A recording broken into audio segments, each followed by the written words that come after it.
Okay, welcome everybody. It's so nice to have you here for the monthly membership meeting of the Austin Herb Society.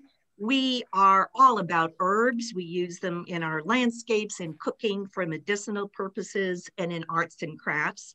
We have a great program today with Amanda Moon. And at the end, us members are going to have an opportunity to talk about what we're so excited about in our gardens. And for me, it's the Rockin' Rocket Snapdragons.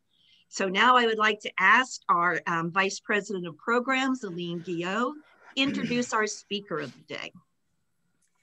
Good morning, everyone. Our speaker today is the beloved Amanda Moon, who has a long association here in Austin. For 25 years, Amanda has been an expert in landscape and gardening. She's been a consultant here in Central Texas. She's given presentations to many of our garden clubs over the years. The title of her presentation to us today is to explore the unusual herbs from around the world, not just the ones that we typically cook with. So we're eager to learn something new about herbs from Amanda, who, by the way, is moving to Nashville. But through the miracle of Zoom, we will be able to continue having contact with her and presentations from her. So Amanda, we welcome you. Take it away, my dear. Thank you very much. Let me flip to a little PowerPoint here. I've got set up for everybody today. If it wants to cooperate, here we go. All right. Here we go. Okay, so today we are actually going to talk about unusual herbs. I got my start at It's About Thyme many years ago, actually in 1994, when she specialized in herbs and antique roses. For those of you who are new the last couple of years, it was an herb nursery and actually turned into a huge garden center that used to be down in South Austin and sadly closed, I think in 2017, maybe 2016. It's been a while. But anyway, and so what I got to know in growing up as a young adult in that area was all of the strange stuff, all of the weird stuff. You know, for me, comfrey was common. And so this is right up my alley. And so the first is I just want to sort of just go over why are we talking about different herbs? We're looking at such an expanse now of knowledge. Anything from television, like Food Network, PBS has a Create channel. You can Google anything and everything. You know, you've got Epicurious, you've got, you know, all of the different recipe sites, and everybody's got something new and interesting. Alton Brown has a fabulous blog now. And so everybody's always talking about different plants, expanding your knowledge from your basic, you know, parsley, sage, rosemary, and thyme that we sing about. Edible Austin has fabulous articles every month that has all different types of different culinary adventures that you can go on. Farmers markets. We've got an amazing array of farmers markets now that you can even try and experiment. We've got different grocery stores all over town, from Indian groceries, Mexican groceries. We've got H Mart up in Northwest Austin that you've got, well, technically Cedar Park, that you've got all sorts of cool stuff that you can purchase. Fiesta's got things from all around the world. And one of the things that I've even found is I enjoy experimenting just using new herbs in traditional recipes. And the reason I bring up something as simple as beer can chicken is because I will actually take and put pineapple sage, which has got a nice fruity flavor. And I will put lemongrass under the skin and use all different types of herbs than something traditional like rosemary or oregano. And just kind of the last thing to think about, and when I mentioned as far as changing cooking trends, is for so long, you know, we've used McCormick, we've used dried herbs, but when you gather fresh herbs out of the yard, it gives you an amazing array of flavors that you're in depth that you're not going to get many times from the dried options. Fried options, I'm sure, are actually lovely. I just wanted to just really quickly go over general growing tips for anybody that's new to the area, anybody that's new to herb growing. And honestly, you just want to make sure you're watching your sun or your shade. Do you have part sun? Do you have morning sun? Many herbs need excellent drainage and excellent circulation, especially the Mexican herbs, the Mediterranean herbs. Those that are from dry climates are definitely not going to want to sit in water. Many herbs are pest and disease resistant. A lot of them are deer resistant. But that still goes back to making sure they're planted in the correct time or the correct place. Mentioning proper harvesting time, and the whole idea of that is, especially in the heat of the summer, if you know you're going to be using herbs that evening, go ahead and harvest them in the morning, put them in some water in the fridge, and that's going to give you an opportunity to have the greatest oil content before the sun and the heat whisk a lot of that away by afternoon. Different drying styles, and that simply is whether you're freeze drying, you're dehydrating, you're hanging up in a closet. Different herbs have different ways that they're best dried. The one I want to focus on right now, and I'm actually going to mention this as we go through the different types of herbs, is availability. The snowpocalypse created a very interesting situation that many of you have found this year, and that is availability is approximately 0 to -1, depending on what the day is. Finding something as simple as a celebrity tomato or a rosemary has become very difficult. And so this year, it's going to be even potentially purchasing seed and starting your own for fall or for next spring, because it could be a while before, especially the larger plants, really get to be available again. Starting out, a popular, I want to start out today with what has become a really popular category of herbs. And they are becoming more and more available. For a long time, it was a little bit harder to get a hold of. And now a lot of the local nurseries have begun to even specialize them in some cases. And that's Thai, Asian, and Indian herbs. And the reason I group all of those together is so many of them overlap. So many of them are used in many different cultural recipes. I would say probably the most critical in many different recipes are Thai and holy basil, which can be easily started from seed. Thai basil is one of those things that's an essential condiment that's added to soups like pho. Curry leaf and curry plant. So what you can actually see here in the picture, this is actually a curry leaf. And curry leaf is what is used in curries and many different Indian recipes. Curry plant is actually related to chrysanthemums, and it's a gray, shrubby, sort of a rosemary looking plant with yellow flowers that is a substitution for curry powder and was actually for a long time the only thing we could really find here. And so it's fabulous that curry leaf has started to become available. And not only that, but my curry leaf, and it's actually a baby that dropped from this one, came back in my yard in Round Rock with no protection after the snowpocalypse. And I'm going to actually mention that with several things because some of the plants I was quite surprised by this year. And actually, believe it or not, I've got Thai basil that has reseeded in containers after all of this.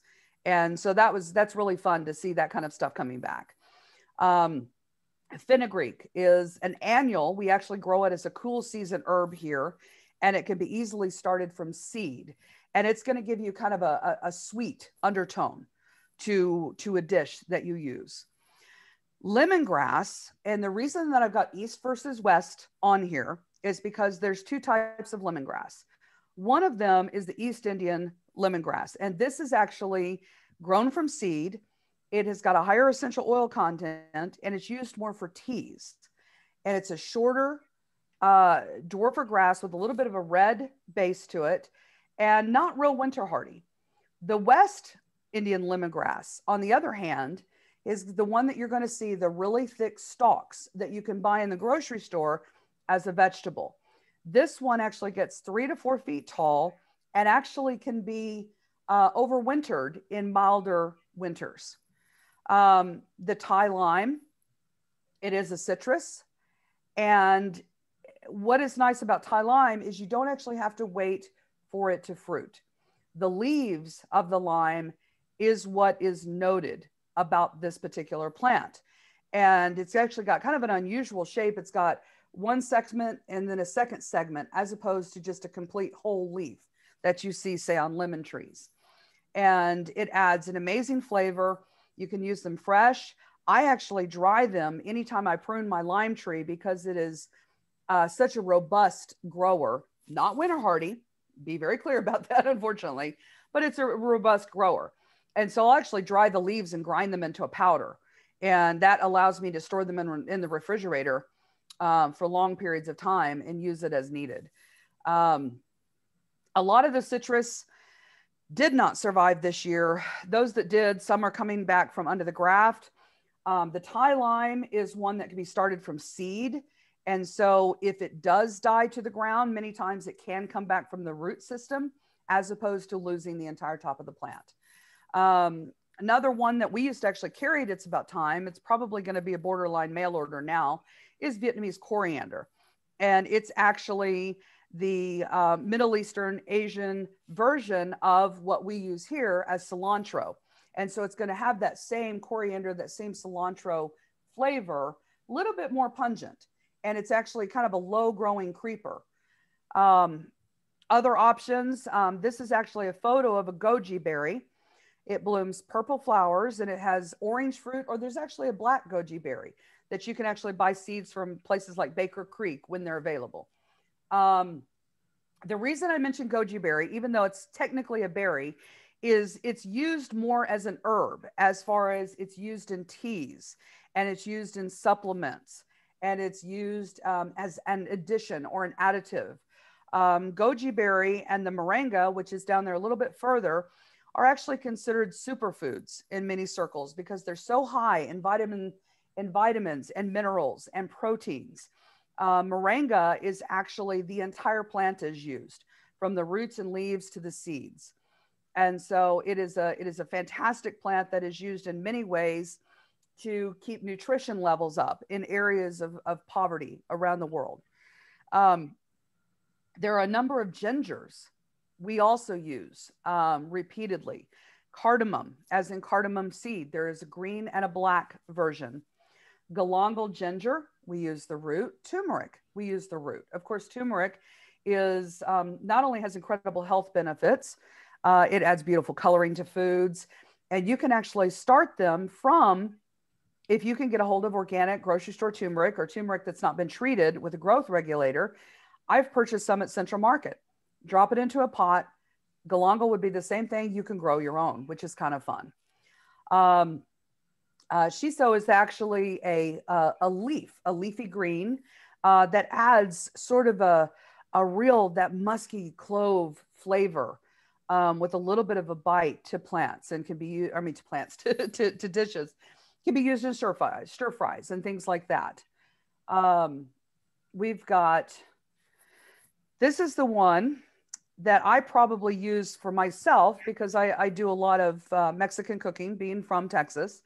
And Mexican oregano is probably one of the most critical, important herbs that I use. There's two different Mexican oreganos.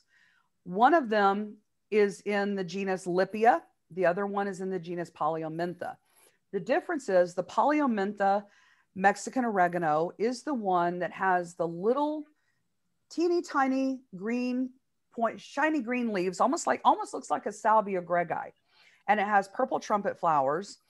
And it does have an oregano flavor or an oregano aroma, but it is more used as a landscaping plant, and actually kind of a pretty one at that. We more than likely would have lost it this year, but to be honest with you, a lot of our perennials that were more hardy to San Antonio, I think because of the 6 inches of snow and ice that we had, have come back anyway. The other Mexican oregano in this case is Lipia. And this particular plant is native to like West Texas, northern Mexico, the Rio Grande area. And honestly, it looks like Rio Grande scrub. It's a very woody, scraggly looking plant with leaves that are, about an inch and a half, kind of ridged and rough. And it is the source of the true Mexican oregano. And what that is, it's actually going to be more of a sweet undertone than you're going to get with your standard Italian oregano that you would say buy from a McCormick spice bottle. And that is what I prefer to use in the type of cooking that I do, because it's not as earthy as you're going to get. Epazote is an annual. It's an annual that will readily reseed everywhere you don't want it if you give it an opportunity. But it adds a unique flavor to dishes. It's used in a lot of bean dishes. It does what I would say is it's used similar to Beano as far as taking the oomph out of bean dishes, but it also adds and imparts a flavor as well. It would be one that I would probably plant somewhere that's more, like I said, a naturalized area to allow it to do what it wants. The next group, obviously, is the cilantro group. And there was an interesting discussion on Facebook the other day. I'm a member of several of the gardening groups, and somebody was asking for culantro. Culantro is a little heat-tolerant, spiky thistle-looking plant that comes up wild in places like Puerto Rico and Mexico. And someone was asking for it, and darn it, if most people just kept insisting that she could buy cilantro seeds and everything would be fine. And so it's just having to realize that there actually is something more than just our standard cilantro, which of course makes coriander seed. Culantro is one of those substitutions. It's one of those that if you've got a little bit of afternoon shade, because it is not a cool season herb like cilantro, it's something that you can extend the season into. Papalo is another one that can be grown from seed, and it is kind of a tall, lanky looking plant, almost has little round leaves like an anacacho orchid. And I would describe it more as a soapier version of cilantro, which for those of you that think cilantro tastes like soap, this is probably not for you. But otherwise, that is another one that absolutely loves the heat, loves to reseed, and it is certainly something that you could, that is worth experimenting in your garden. One of my sources at the end is where I had gotten my original seed from. Mexican mint marigold, which is this little plant here, is probably one of my favorite herbs to use in landscaping other than rosemary, because it's so hardy. It is actually a marigold, and it blooms yellow flowers, has a fantastic tarragon flavor. It's also known as Texas tarragon, and it is deer resistant. It is drought resistant. It will take an amazing abuse, full blistering sun, and yet then you can turn around and you can make recipes with it. I mean, what more do you need in a plant? On the flip side, as far as something that's not as friendly, but still important, rue or ruda is an important medicinal herb in Mexico. Historically, they've used it to cure earaches and things like that. In the garden here, it's actually useful as a butterfly larval plant. And the only thing I would do with rue is there's two issues with it. One, it has a tendency to discourage plant growth around it. And so you'd certainly want to put it by itself. And secondly, if you have skin sensitivity, it can create a reaction. For me, it tends to create brown splotches on my arms if I'm in it a lot. Took me years to figure out what was doing that at It's About Time. But I have seen people blister. And so if you're sensitive, that's something I would definitely stay away from. Leaves, hoja santa, banana leaves. Fantastic to use in Mexican cooking.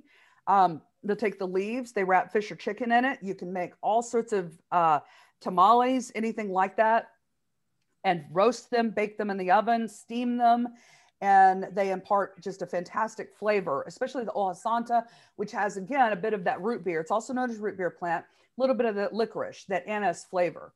And of course, then we've got our annatto seasoning or spice, which is a flavoring and a coloring agent. And it's actually a small tree that can be grown in a container. It's tropical, so it certainly would not be something that we would have as a continuous grower here. But if you do a lot of container gardening, that is something that you could grow for fun to have something a little bit more unusual. I wanted to mention lemon herbs because there's so many of them. We have got a plethora of options, from lemon verbena and lemon thyme, the lemongrasses we talked about. We talked about lemon tree leaves. Citrus leaves are a fantastic addition when you want to impart flavor and yet you don't have a fruiting tree yet. I love to use lemon leaves in fish dishes and in chicken dishes. Lemon basil is actually pretty stout, and that is a fun one that you could easily grow from seed. Lemon savory is actually related to winter savory, summer savory. Again, it's a seed that I purchased years ago from a source I'll show you guys later. But it's a fun little plant, little bitty upright, little bitty teeny tiny leaves like thyme, and wonderful little mild lemon flavor. This is actually lemon balm that has naturalized in my yard, and it is supposed to be for anxiety, and and to help you calm you before bed.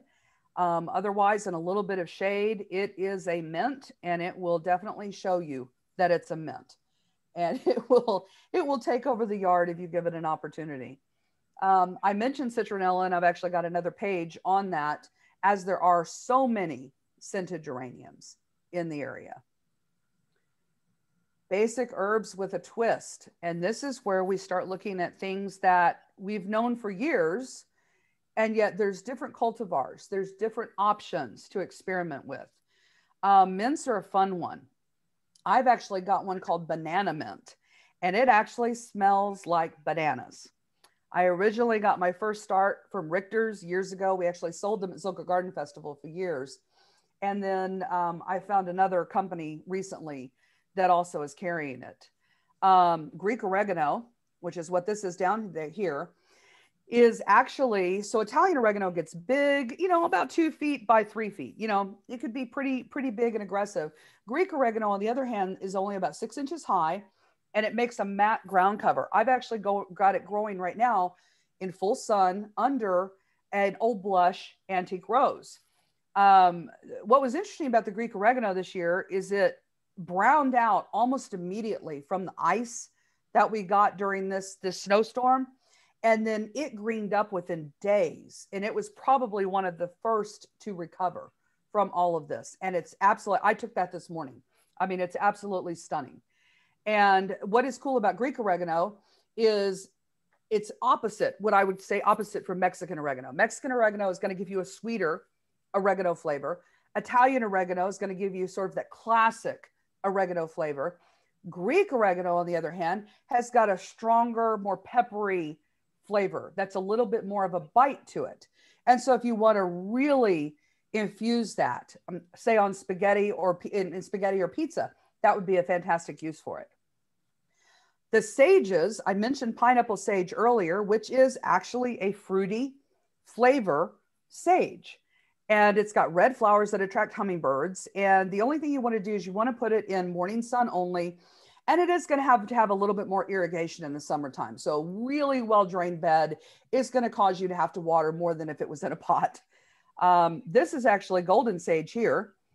And there are purple sage, beer garden sage, and all of those are different takes on the normal Salvia officinalis, the regular culinary sage. And so you can have something a little bit different, a little bit more ornamental at the same time that you can enjoy using sage in things like stuffings and turkeys and chicken and pork dishes. One interesting aside, and I'm going to jump down to the rosemary. The last couple of years for me have been a little bit crazy. And so I haven't followed enough of the trends, but the realization that they had reclassified rosemary as a salvia, which apparently it had been originally at the beginning, really kind of messed with my head a little bit. And so that was sort of one of those that they talk about, things I learned when I was this years old. So speaking of rosemary, though, some of my favorite are the very weird, unusual things like golden rain, which is it's not a variegation, but it's a different coloration. Pine scented rosemary, which is a little bit more woodsy. Barbecue rosemary. And the reason I mention barbecue rosemary is because it is not because it is more pungent. It is actually less pungent, I think, than many of the other rosemaries, but it puts on skewers that are tall and straight that you can actually use for doing shish kebabs and things like that on the barbecue, hence the name. I've got another one that's called foxtail rosemary, which gets about, I don't know, 2.5 feet tall. And it's currently 5 feet wide, but it's got a cool look like a foxtail asparagus fern. And so I kind of like the look of it. All of these rosemaries are usable in cooking, but they will give you a different shape or size. Rosemary, sadly, is one of the ones this year that looks like it took one of the biggest hits. And so unless yours was covered, my foxtail was covered, my golden rain was not. You more than likely have lost your rosemary this year. What did survive for me is this one right here. This is lemon mist thyme. This is one that was grown by Gabriel Valley, and it is a fantastic thyme. It is a sweetly scented lemon flavor. And I absolutely love the delicate look of it. I love the flowers. And like I said, that thing took it on the nose. And this was taken this morning after everything we could have thrown at it. There are other really weird, awesome varieties of thyme. There's lavender thyme, oregano thyme, which does actually have a deep, strong oregano flavor, rose scented thyme. And so all sorts of fun things that you can experiment with. Lavenders, just want to mention that real quickly, simply because after growing lavender for years for lavender farms, we had a very serious issue with vascular wilt. And so many of the varieties of lavender, as soon as it gets hot and humid, they really struggle. What I found over the years is that Goodwin Creek lavender specifically really seems to tolerate a lot more wide range of conditions than many of the other lavenders. But unlike Spanish lavender or fern-leaf lavender, it will still give you the wands that you would use to collect or to cook with or to use as potpourri incense.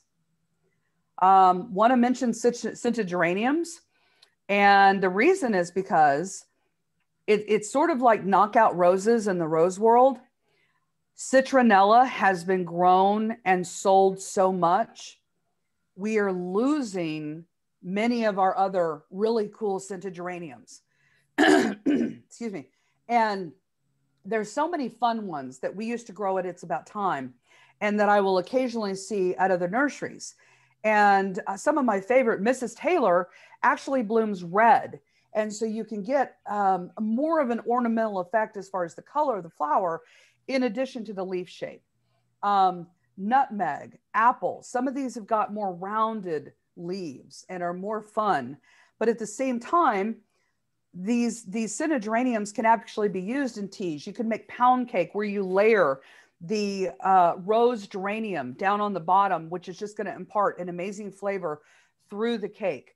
The flowers can be used. You can chop those up and use those in salads or add a little bit of a different decoration to anything like that. And so I think that they're fun and I think that they're worth growing.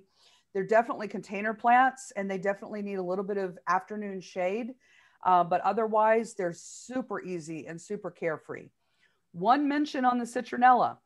Citronella does not work to ward off mosquitoes. It actually does work, though, if you take the leaves, you crush them, and you wipe them on your legs and arms. I've actually had them even ward off biting flies by doing that, but you've got to apply it to the skin just like you would apply off or any of those other products, and that's when it's effective. We've got lots of cool additional herbs.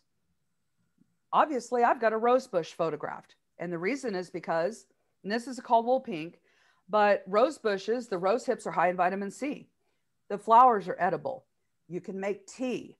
You can, again, use them in decorative ways on cakes and pies and salads. And so I absolutely would put those with up against any other herb any day. Comfrey is one that's really starting to come into favor again. I've grown it again with Diane from It's About Time. We grew it for 27 years. Comfrey is considered a carcinogenic, and so it is no longer recommended to be taken internally. But it is fabulous to break up and to make poultices out of wounds, or poultices for wounds and bruises and things like that. fantastic to add comfrey leaves into the compost pile to help to feed your compost. And actually, I'm going to flip over here real quick because this right here is a comfrey.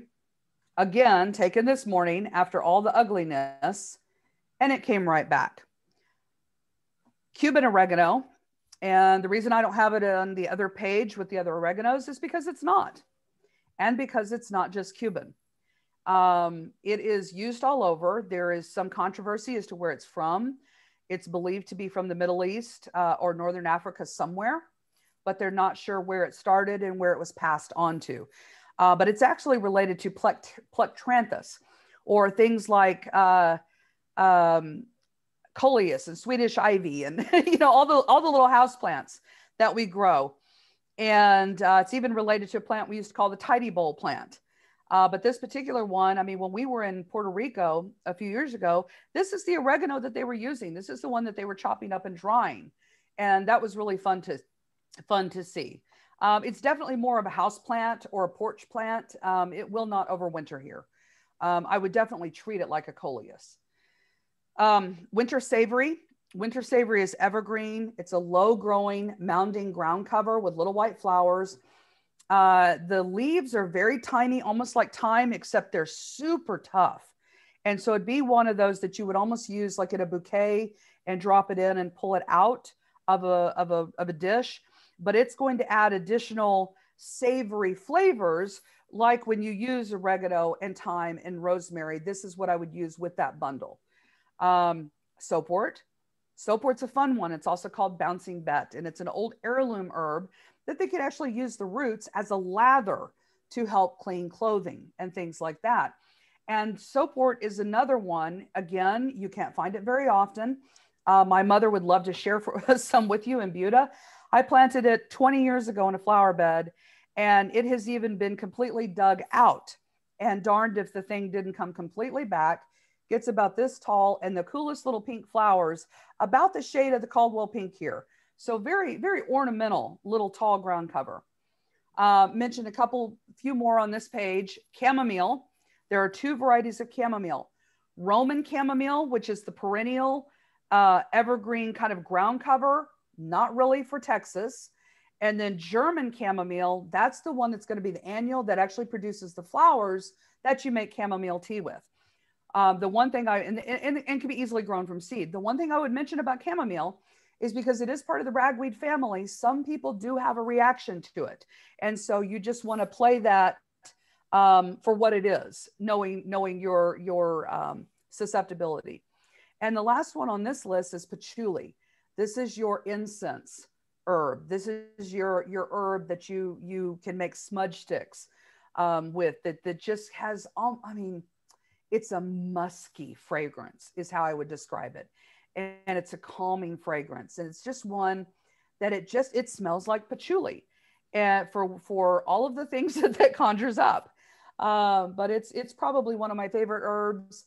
Haven't had a lot of success with it. It really is better almost grown as an annual, simply because it's not winter hardy, really doesn't like the heat, prefers to be in the shade, but it gets root bound so darn fast that it's sort of hard to keep it in a pot. Please correct me if somebody has got some that they've had for years, but mine has always been relatively short-lived. We running out of time? Okay, just making sure.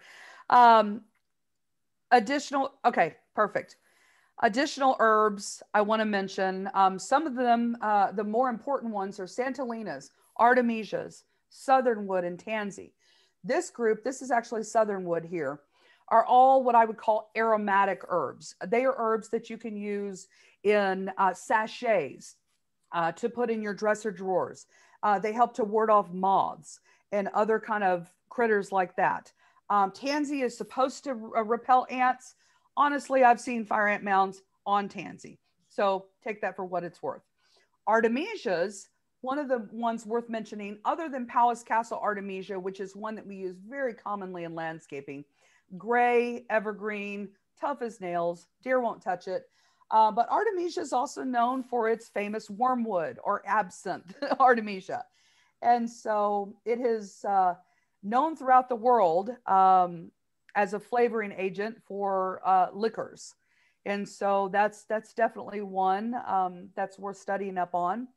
Santolina, we use a lot in landscapings. There's a gray and a green Santolina. They are mostly deer resistant, but I have hit deer colonies in areas around the area where they will sample them. They bloom little yellow, cute button flowers. They have tight growth, and they're definitely worth using if you're looking for something that you need full sun, drought tolerant type of plant. Lovage is going to be an herb that's used similar to parsley, as far as it's going to have a growth habit similar, and it's going to have that leaf structure similar. Sorrel and Swiss chard are going to be herbs or lettuce greens that you use as a stir fry. You can use to flavor. They're both going to have a little bit more of almost a citrus hint to the green. And so it's not your standard spinach or chard. I mean, well, I'm sorry, just caught myself. It's not your typical spinach, mustard green, things like that. And so I think they're kind of fun just to add even as an herbal component to a soup or a stew to add that depth of flavor. A couple of fun ones, sweet herb of the Aztec we used to grow. And it was sort of the original sugar substitution. That stevia down at the bottom has rapidly eclipsed. And it is, I mean, you take the leaf and it tastes as sweet as can be. Toothache plant, on the other hand, or Spilanthes, has little orange and yellow pom-pom balls of flowers. It's more of a draping, hanging basket type plant. But the leaves and the flowers do exactly what it indicates. And they actually can cause your mouth to become numb. And so not really what I would call a culinary herb, but definitely an herb that's fun to play with, if nothing else. Last one that we used to grow at It's About Time is salad burnet. Salad burnet, again, has a growth habit sort of similar to lovage and parsley, where it comes out of the center, but the new leaves that come out of the very center actually taste like cucumber. And so you can use those leaves in salads when you don't have, as a cucumber substitution, which is kind of fun and exciting. And actually, it will take some heat. So the salad burnet should actually go through the summer. And again, it gives you that cucumber flavor. So if you don't have room to grow cucumbers, if you have other issues, I can't ever keep the stuff watered. So salad burnet would definitely be something. And you should be able to find it in seed form as well. Let's talk sources. And that's what I mentioned as far as this year and availability. Availability has been tough. When I walked into Barton Springs Nursery last week, I was shocked / mortified. They've still got a lot of the smaller stuff, but it's like they had Caldwell Pink and no other antique rose, because they said that their growers are out, literally out. And so Natural Gardener, has been taking appointments, and they have been filling up early in the morning as far as people going to shop. Green and Growing, they're pretty steady right now. McIntyre's in Georgetown, they're pretty steady right now. But everybody's just grabbing everything that they can. But when you've got situations like Gabriel Valley had greenhouses collapse during the snowstorm, and we had those issues. We had issues where nurseries were running out of propane, or they were running out of electricity, couldn't reset. And so we've got a major hit to availability this year. But at the same time, though, if you've got your list, you can start building it, grabbing it where you see it. Outside of town, two of my favorite nurseries, three technically, Arborgate and Tomball, and that is where I have picked up some of the coolest herbs that I can't find other places. Different mints, different thymes, different rosemaries, because they're pulling from different sources, and every source grows different stuff. And so what you can't find from Gabriel Valley, you can find from some of the sources through Arborgate. And I mentioned JRN 1 and 2 in Houston because they have got just a vast supply of Asian, Indian, Middle Eastern herbs, tropical herbs, all sorts of fun stuff. And even just to mention the fruit trees, they've got mangoes and papayas and all different types of things that we can't necessarily get a hold of here. I will mention just briefly, I'm sure everybody knows, but Harris County is part of Fort Bend, Montgomery County, are all part of the citrus quarantine.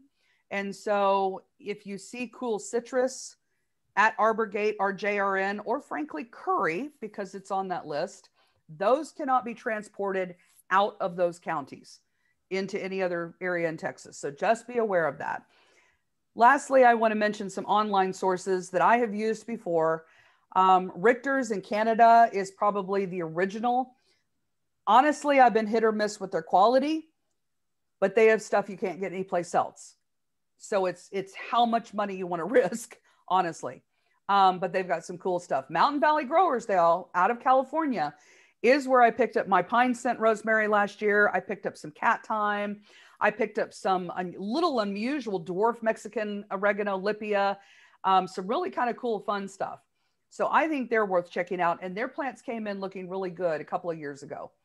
Thyme Garden out of Washington State. They do seed only, but they have also got some of the more unusual things that I talked about, like the lemon savory, the papalo. They have those available.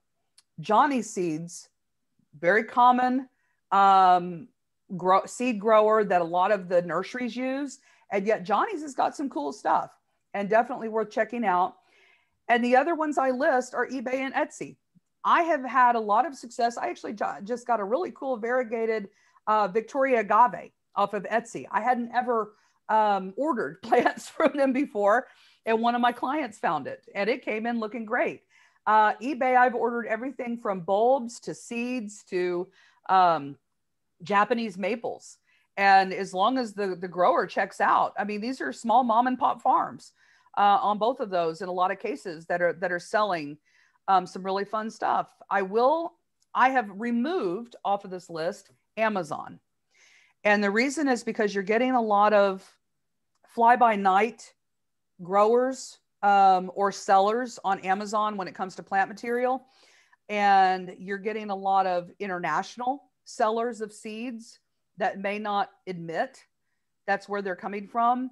And so they're finding a lot of adulteration of the product that you think you're buying.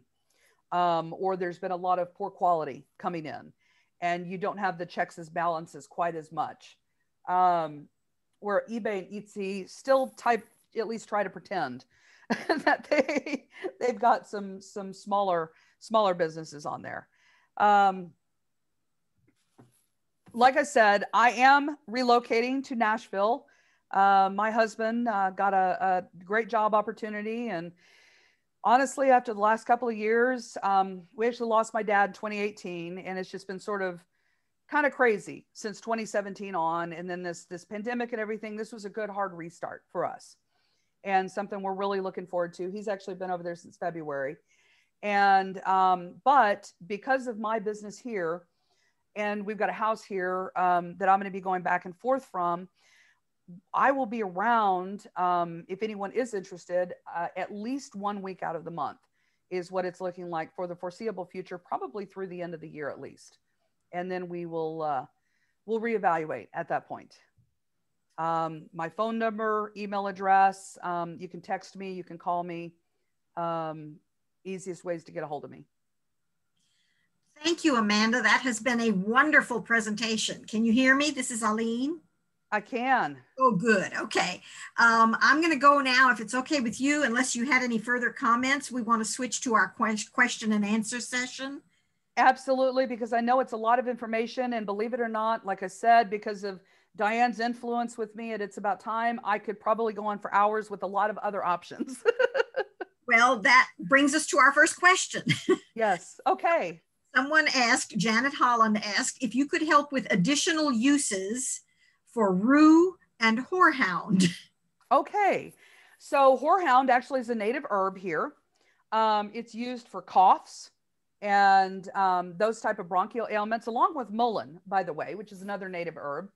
And they used to make horehound candy out of it that many that are older than I am remember eating as a kid. And so that's kind of a fun historical use for it. And so at the same time, then it is more medicinally used now, as opposed to something that would be more of a culinary option. And then what the other one was, which one? Rue. Oh, rue.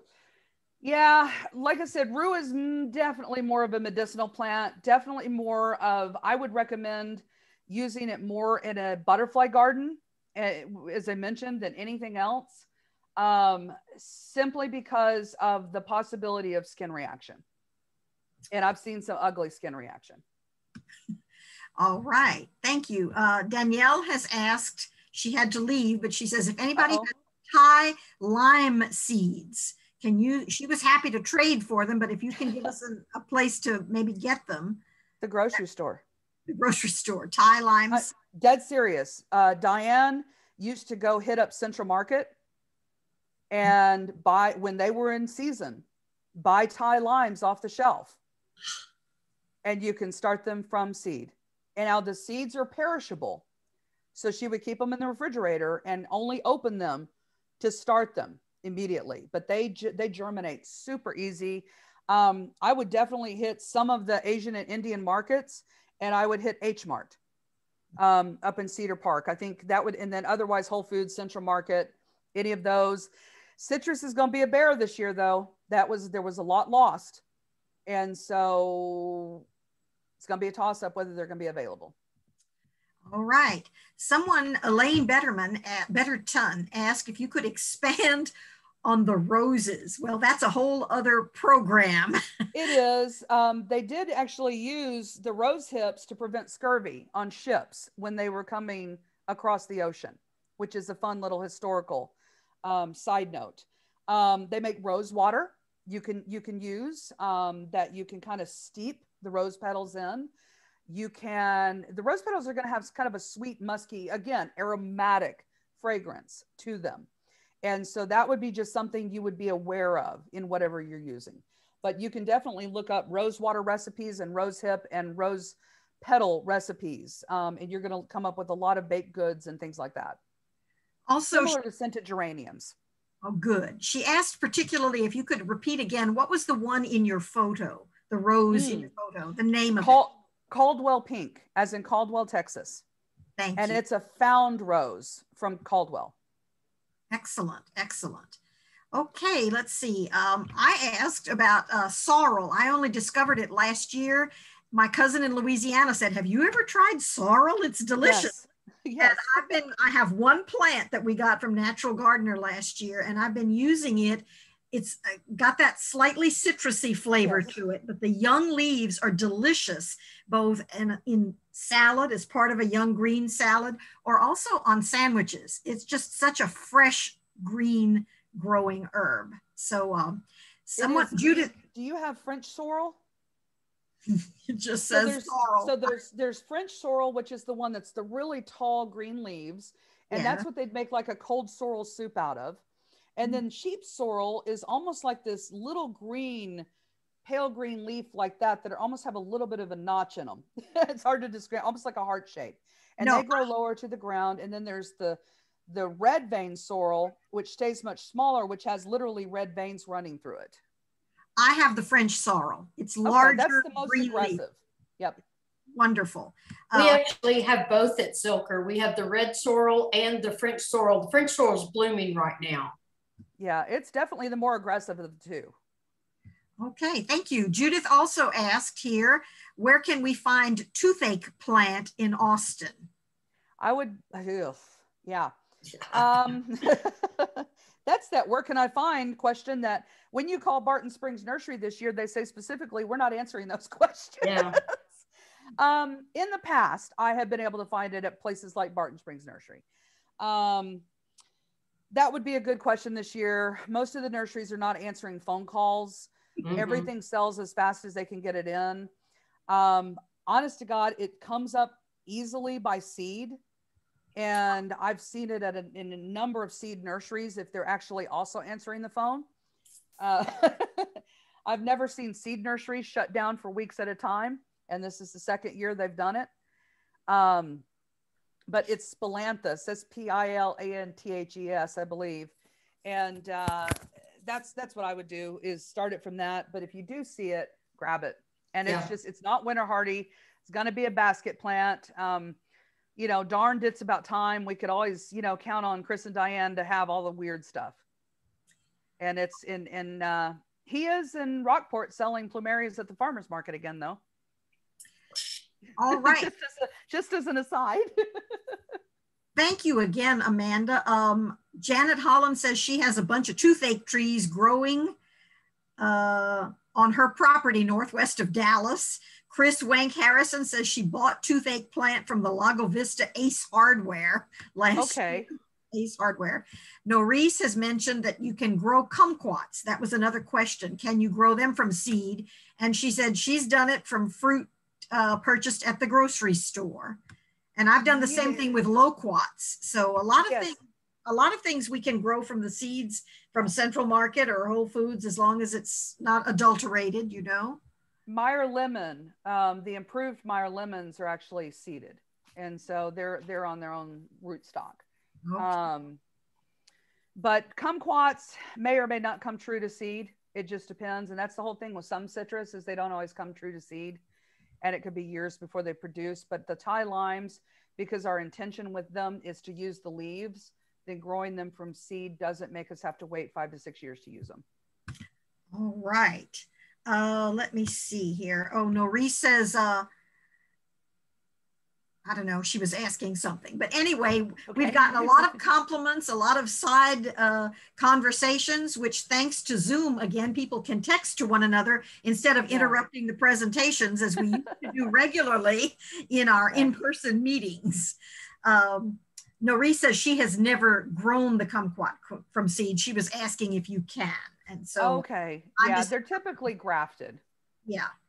All right, my dear. Well, I think that is about all we have time for. Unfortunately, your program has been so fascinating. We wish we had the 3.5 hours to take your full opportunity class here. Well, I wish that I would, I love the in-person, because then you can bring the touch, taste, and smell too. That's true. Once again, thanks to Amanda. Thanks for everyone who participated through chat. And I am going to stop our recording at this point, and we'll continue our meeting.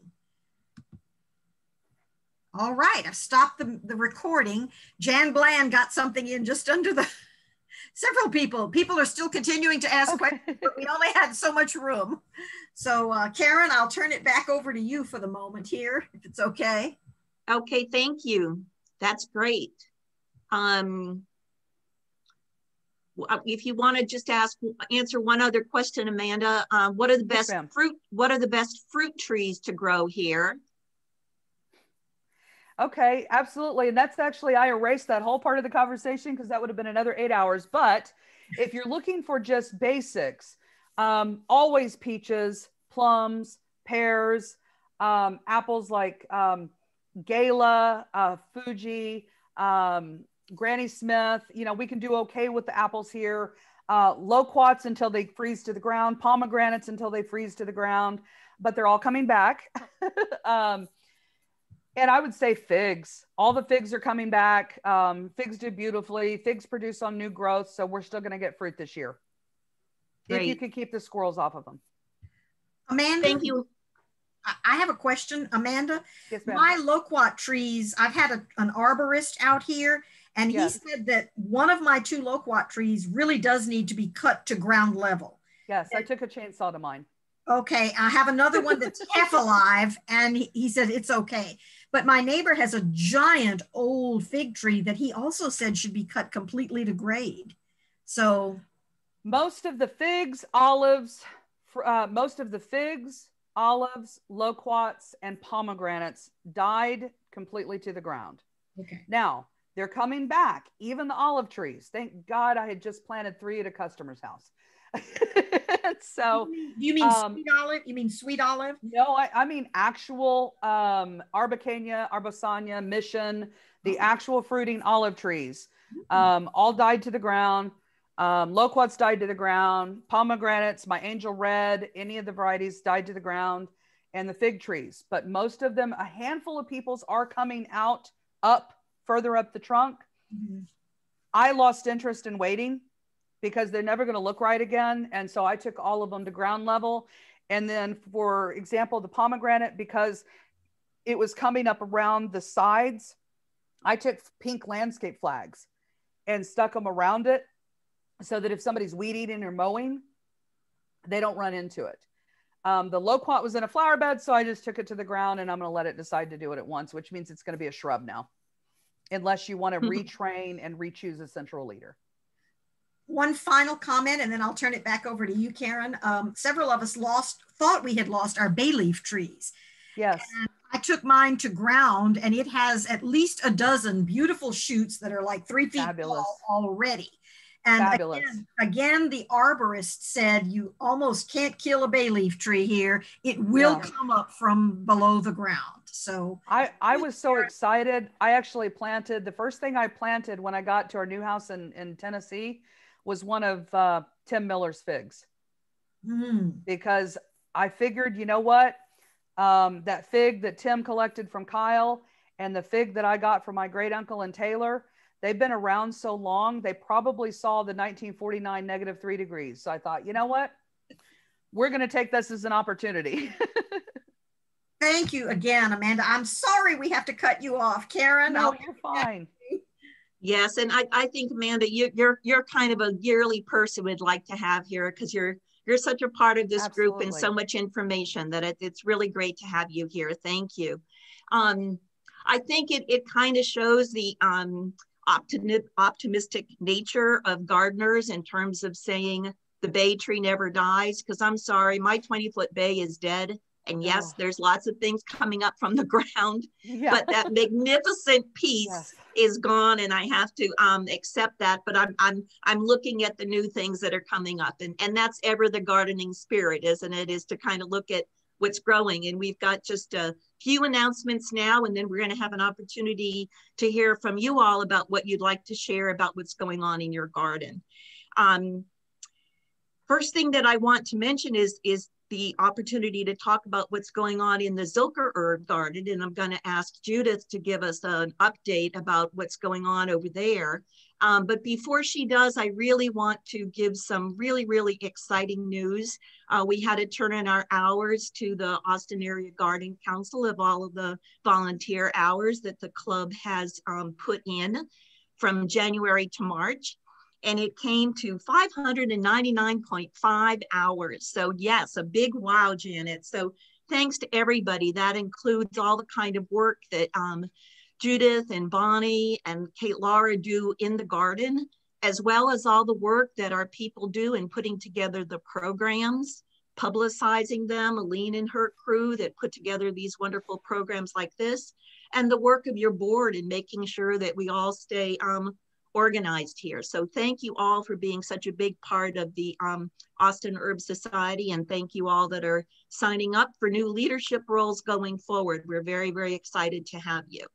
So Judith, can you give us an update on what's happening in the garden, what survived, and what are we going to have to do to recover? Sure. Well, I won't go through what survived because we've already replanted a lot of things, but of all the things Amanda talked about, we have 31 of those particular herbs in the garden, plus a lot more that were not covered in her unusual herb presentation. A lot of the planting has been done. We're planting right in front of the rain. Kate Laura has grown a number of things from seed this year, so we've got some new additions to the herb garden. But I would like to put out a plea. We need help getting the lavender looking good again. It suffered pretty much from not the frost, but from all the rain and the snow and the moisture. And so it needs a lot of people and a lot of pruning. So we're there Wednesday morning, starting at 9 o'clock when the